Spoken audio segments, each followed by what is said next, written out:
All right, so we've got some interesting stuff to look at today. You sent over some articles about the Russian military, and there's this one image, well, amidst the tanks and the artillery, there's this one image that kind of sticks out. Oh. Donkeys. Donkeys being used by the Russian army in Ukraine. Huh. Not exactly what you picture when you think of modern warfare, is it? No, not really. So today, we're going to take a deep dive into the structure of Russian logistics, especially in the context of this war in Ukraine. And we're going to try to understand how these donkeys fit into the picture. Well, yeah, it's definitely an interesting contrast, isn't it? For sure. To really get this, I think we need to start with how the Russian military, how they think about logistics. Their system, officially it's called material and technical support, but it's deeply rooted in their geography. You know, just think about the size of Russia.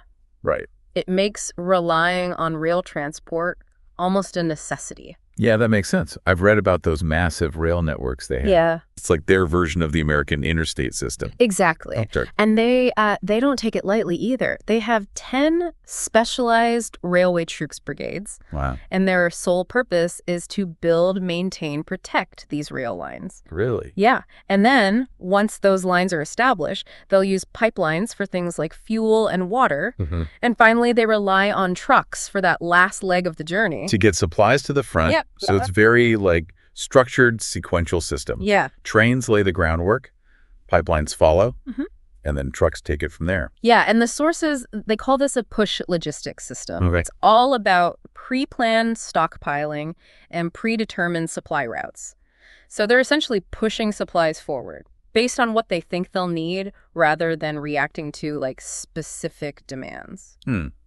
That sounds really different from how Western armies operate. I remember reading that they use a pull system, right? You're exactly right. Imagine you're running a pizza place. A push system would be like making hundreds of pizzas in advance and hoping people buy them. Right. Pull system, though, you'd be making pizzas only when a customer orders them. Okay. So you meet that exact demand. Interesting. Arsha's system. It's like making all those pizzas beforehand. Oh. Which, you know, it might work great if you know exactly what everyone wants, but it becomes really problematic if things change unexpectedly. What's a great analogy. Yeah. So they've got this massive pre-planned system designed to move supplies across these vast distances. But then the war in Ukraine happened. And I'm guessing things did not go according to plan. That's putting it mildly. Yeah. You see, their initial strategy, it seemed to be based on getting a really quick victory. Okay. And their logistical planning reflected that. And it quickly became clear they had underestimated the challenges they would face in Ukraine. Like that infamous 40-mile-long convoy north of Kyiv. Yes. The one that seemed to be stuck in place for days. That one became a meme. Yeah, became an international meme. And that convoy and all the struggles it faced, you know, became a very public symbol of Russia's logistical problems in Ukraine. Right. Their heavy reliance on rail lines, you know, suddenly became a problem, a liability even, when those lines were disrupted or unavailable. Especially in the early stages of the invasion. Exactly. Yeah. And I imagine the terrain in Ukraine, you know, with its vast plains and muddy conditions, I mean, that didn't exactly help matters. You're absolutely right. The terrain added another layer of complexity to it all. And then you have the issue of truck-based logistics. Right. The sources indicate that Russian trucks have a limited effective range, estimated to be around 150 kilometers. 150 kilometers. Yeah. That's not very far at all when you're trying to supply an operation this big. Especially one where your opponent is actively targeting your supply lines. Right. And fuel depots. Yeah. And that brings us to the donkey in the room, so to speak. The appearance of these pack animals, as documented in these sources, I mean, it really highlights the logistical bind that they found themselves in. Right. It's really striking imagery. Yeah. You know, you have these images of all these cutting-edge tanks and artillery, and then suddenly there are soldiers using donkeys to move supplies. It's like something out of a history book, not a 21st century conflict. The contrast is definitely jarring. Yeah. But it speaks to the challenges they were facing. Right. The sources mention that certain units, like those trained for fighting in the mountains, they already used pack animals. Oh.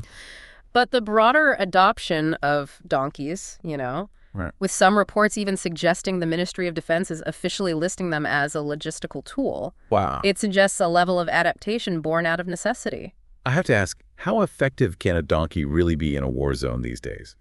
I mean, sure, they can carry stuff, But can they keep up with a mechanized army? What happens when they come under fire? You know? Those are good questions. And to be honest, the sources don't really provide any specific answers. What we do know is that the soldiers themselves seemed pretty surprised by the arrival of these donkeys.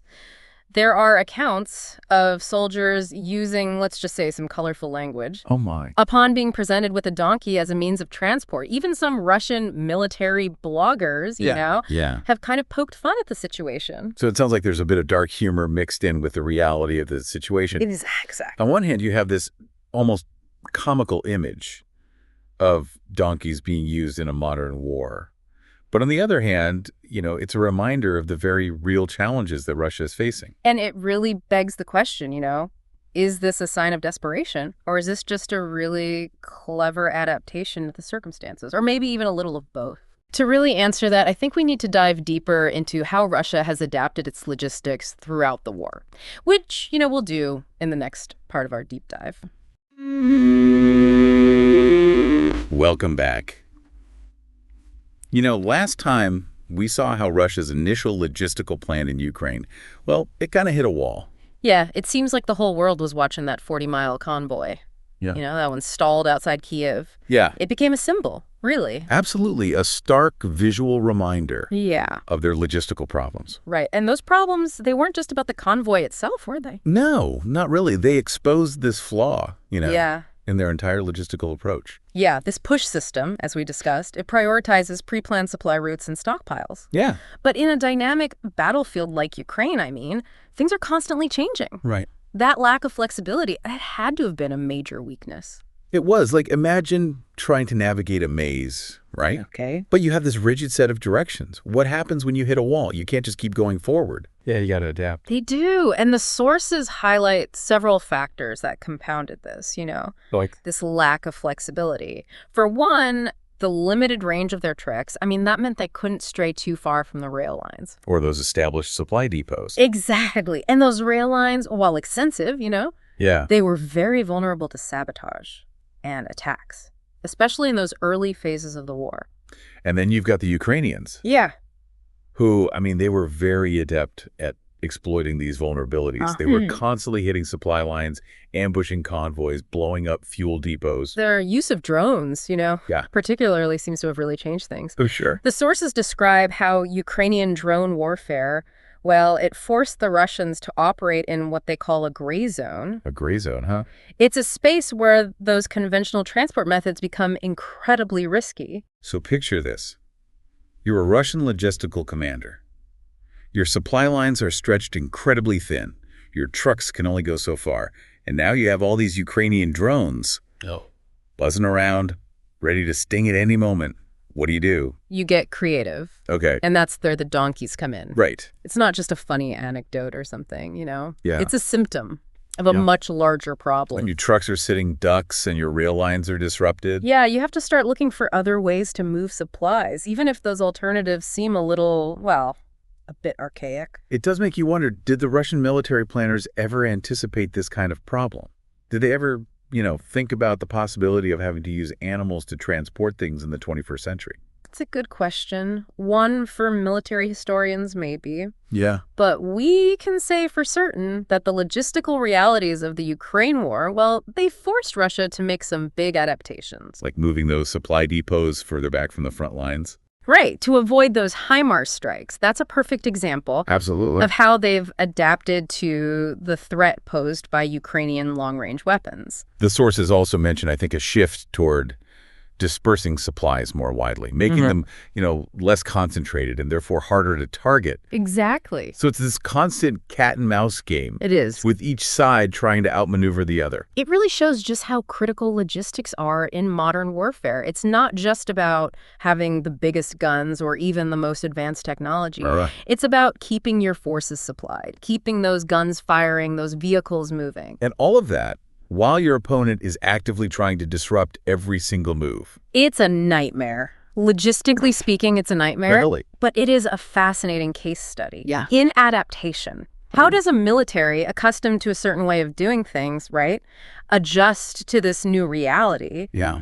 That's challenging those very assumptions. We'll explore those adaptations, of course, in more detail in the final part of our deep dive. All right, so we're back for the final part of our deep dive into Russian army logistics. And we've seen how this war in Ukraine has really, really put their system to the test. It has. They've had to adapt, improvise, in ways they probably never even imagined. And we're not just talking about tactical shifts, right? Yeah. Has this impacted their whole logistical approach? Oh, absolutely. The sources point to some key adaptations. One of the biggest is this move away from, that reliance on rapid advances and those deep thrusts. Is that a blitzkrieg? Yeah, they've adopted a much more deliberate approach, what some analysts are calling like a grinding strategy. So it's more of a slow, steady push. Right. Think of it like a war of attrition. Okay. Where the goal is to just wear down the enemy slowly, methodically.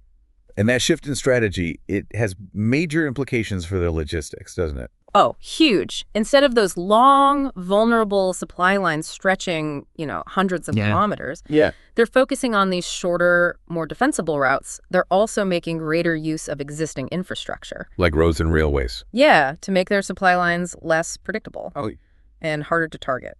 One article mentioned this really interesting tactic where they blend their military transport in with regular civilian traffic. It's a clever tactic. It's like they're trying to hide in plain sight. Yeah, and it speaks to the challenges they're facing. By making their convoys less obvious, they're less vulnerable to those Ukrainian strikes. Right. They're also trying to make it harder for Ukraine to tell the difference between military targets and civilian vehicles. It's a high-stakes game for sure. It is. And both sides are constantly evolving their tactics. Constantly. We've talked about the donkeys, the relocation of supply depots, the use of civilian infrastructure. It's a constantly shifting landscape. And those long-range weapon systems, the ones that Ukraine is getting, they've really changed things. The HIMARS. Yeah. And now potentially these ATACMS missiles. That's right. It's like the chessboard just got a whole lot bigger. Russia moved their supply depots further back.